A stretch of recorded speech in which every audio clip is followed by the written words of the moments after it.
Just be patient. The right girl will eventually come. No, she won't. She just won't. Stop taking advice from people who don't have what you want.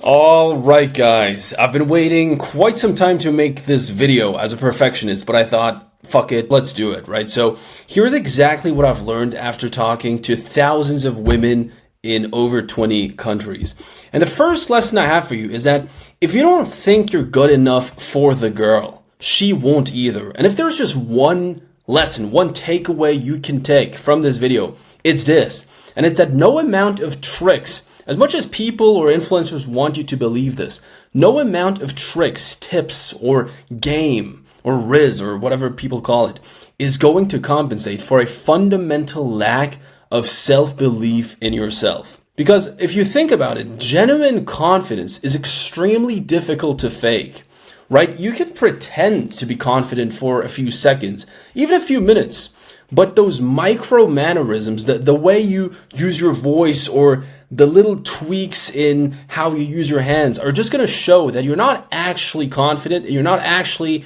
the person you pretend to be. And women are a mirror of how you see yourself, right? So if you see yourself as somebody who is not good enough for her or somebody who is not on her level and you put that girl or that person on a pedestal, well, they're going to treat you like that. But if on the other hand, if you're certain in yourself and your abilities, she will follow. And if you're happy, fulfilled, and you make progress in your life and you genuinely love yourself, it is going to be nearly impossible for women to not reciprocate that same energy. So this is by far the biggest hack. It's not really a hack, but you must genuinely actually believe you are good enough for the girl, because otherwise you're always going to be in this weird upward battle where you have to compensate and you need to get her to like you, and it's just a very weird dynamic. The second lesson is women want to be approached. And it's crazy I need to put this one in here, but it is a societal lie we've been told, especially in the West. So one thing that I've always believed until I was 16, 17 years old is that women don't want to be approached. And this is true. Women don't want to get catcalled or harassed by weirdos when they're at the bus stop, but they want to be approached by the right guy. And what I mean with 3% of idiots ruin it for 80% of quality guys is that those 3% of absolute idiots, so the, cocaine taking, alcohol drinking weirdos who catcall and harass women and inappropriately touch them are going to ruin quality guys. So throughout the past years, I've coached many guys who are engineers, developers, guys who have a job, guys who are smart, guys who genuinely are quality nice guys. They want to have a nice girl to build something with. And the issue is that because of those 3% weirdos, the actual quality guys are scared of approaching women because women have put up these, defense barriers, defense mechanisms of like, oh, don't approach me. I don't want to be approached.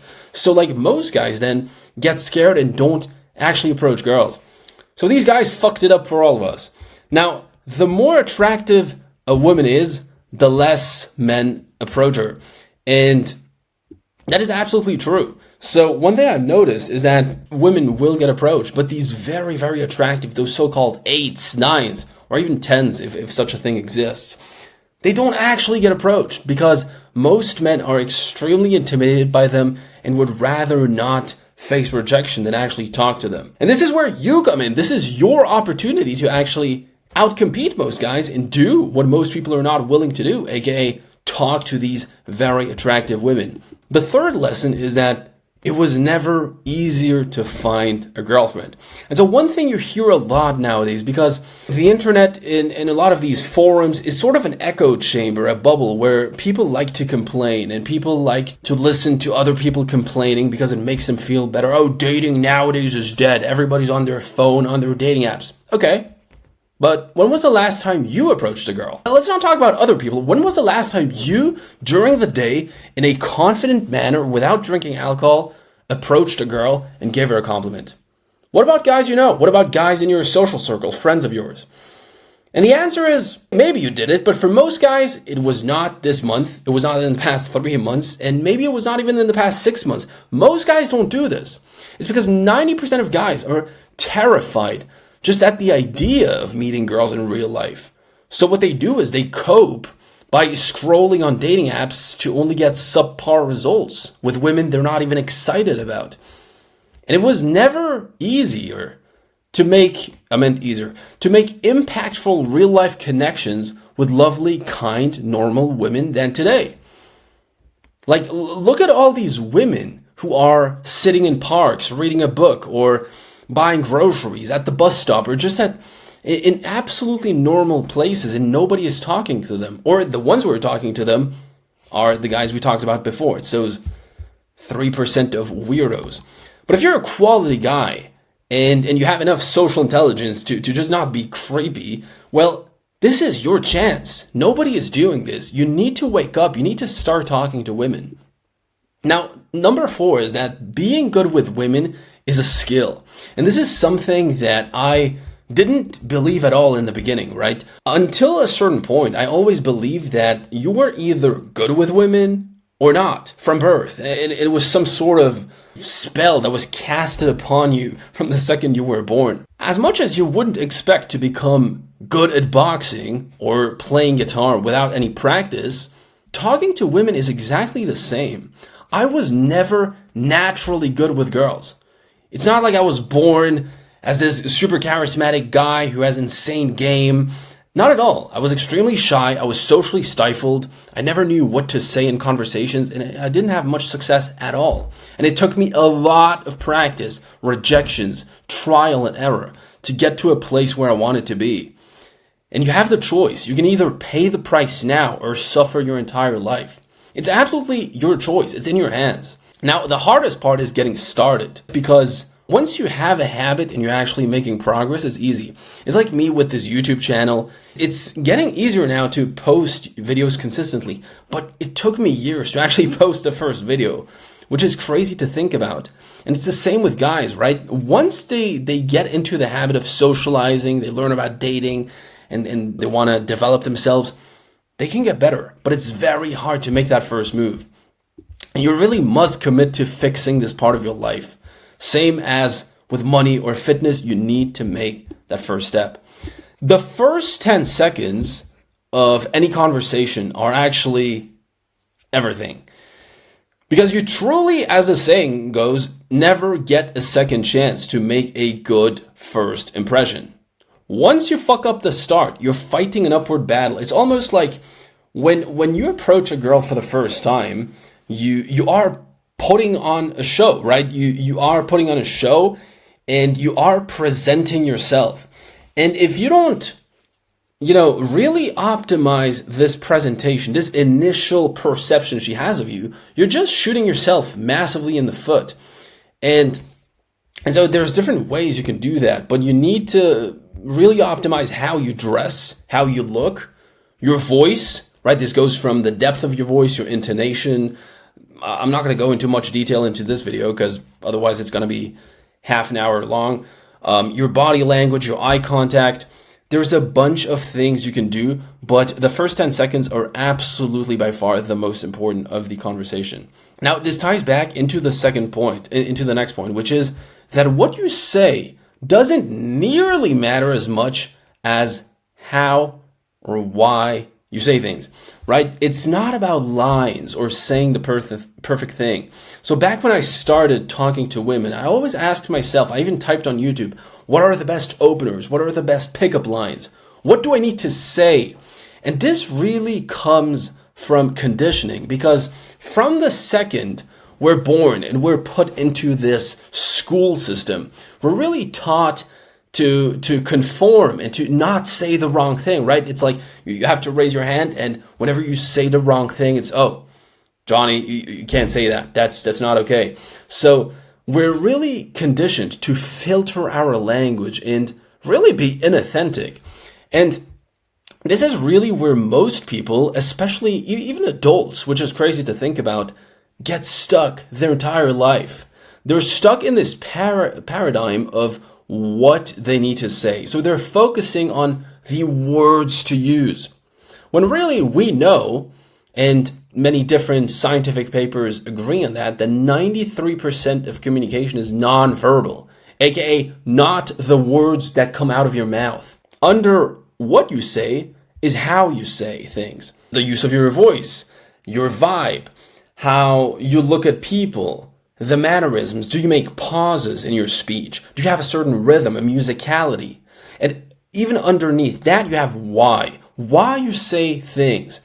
And it's like me making this video right now. Of course, I worked on the words I use, the what, and even the how. But if there was no passion in what I say, if there was no reason for me to make this video, this would have 1/10 of the impact, right? Like, I could make a video on horse riding right now, but it would not have the same impact because the intention is not there. I have a why right now for you, for teaching you this. And so you really want to get to the bottom of this pyramid and put more weight into these things. Why and how you communicate. Now, the next lesson is stop being so fucking logical. And the fastest way to repel women by far is by being ultra logical. And I'm not even blaming you because I was like that, right? But think of the song, Girls Just Wanna Have Fun. That was a terrible, try at singing this, but girls just want to have fun. And if you're not able to provide girls and people in general, when you're socializing, that fun, well, you're just not giving the interaction what it needs. You're basically not providing the market with what it demands. Like when you're out in a night setting, people go out to have fun. They don't go to talk about dubstep or just some nerdy thing. And the reason I say dubstep is because this always makes me cringe when I think back about it. But back when I was like 16, I went to this music concert in festival in Switzerland. It was called Sundance, whatever. And I was talking with this girl about dubstep for like an hour because at the time, if you're into electro music, dubstep was huge, Skrillex, all these things. And so I just talked for like, I was really into it. I talked with this girl about dubstep for an hour. And she was like, oh my God, this is so nice. After 1 hour, this guy just comes in, talks 2 minutes with the girl, and literally goes home with her. And I never see her again. And in her mind, I'm gonna end as the dubstep guy. And so you never want to be the dubstep guy. Don't be that guy. And so if you've been asking a girl interview questions for the past 12 minutes, you're not fun. You're not providing this fun.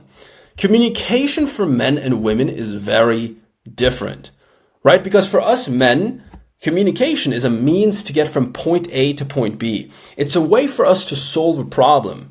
When we are communicating with other men, it's simply a way to get to an end destination, to solve a problem. For women, it's way different than that. Communication is an adventure where she wants to experience certain emotions.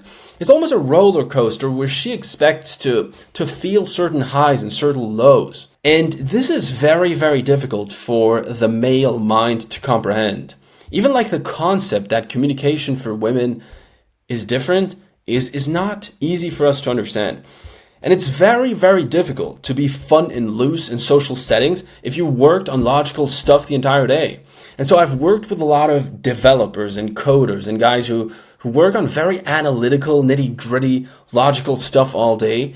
And one complaint, or one thing they told me is, hey man, it's very difficult for me to approach like on the weekend if I didn't approach the entire week. Because I've just been working on all this logical stuff. Like I can't do it. When I approach, I'm just like, hi, what's your name? And they're like a robot. And the hack is actually to sprinkle socializing throughout your week and make it part of your lifestyle. Because otherwise you become rusty. You become that guy who struggles to be fun and social. And that's normal because you've been just working on this super analytical, autistic stuff all day. So really make it part of your lifestyle, make it part of your identity. And one way you can do that is simply when you're working in a coffee shop, say hi to the barista. When you're on your way to the bus stop, say hi to someone in the bus. Say hi to the old lady. Like, make it part of what you do. Don't make it a big deal. Now, the next thing is stop listening to friends and family for dating advice. Just stop, right? Because one thing that parents like to tell their kids is just be patient. The right girl will eventually come. No, she won't. She just won't. Like, stop taking advice from people who don't have what you want. The dating market has changed so tremendously. You must really become proactive and treat your dating life like a competitive sport if you want to get results. Like, all these guys saying, oh, but I'm a quality guy, I have a safe job. It's simply not enough anymore, right? It's not, being a nice guy is not a quality. Everybody is nice.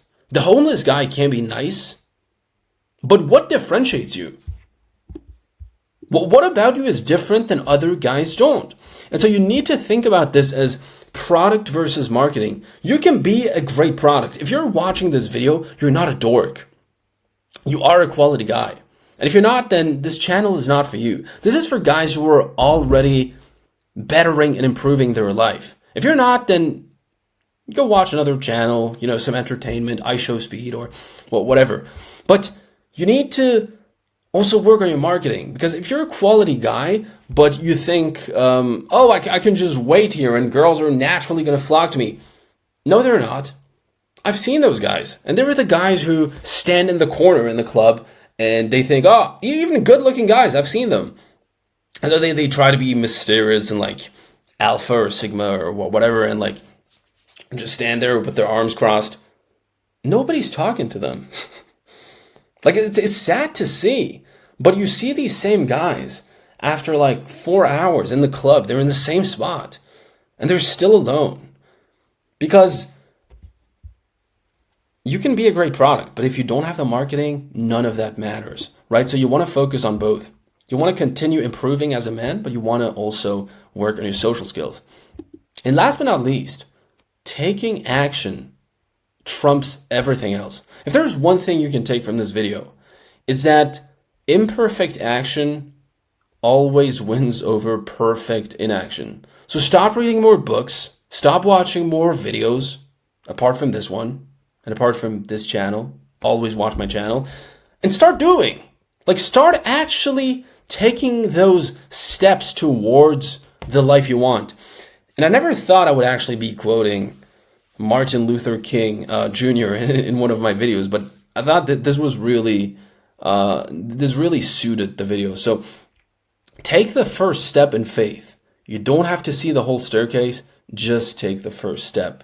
You will get rejected. It is going to be awkward. You will make mistakes. You will learn. You will question yourself. You will wonder why you're even doing this, but this is the only way. So take the first step, and I hope that was helpful. I'll see you guys in the next one.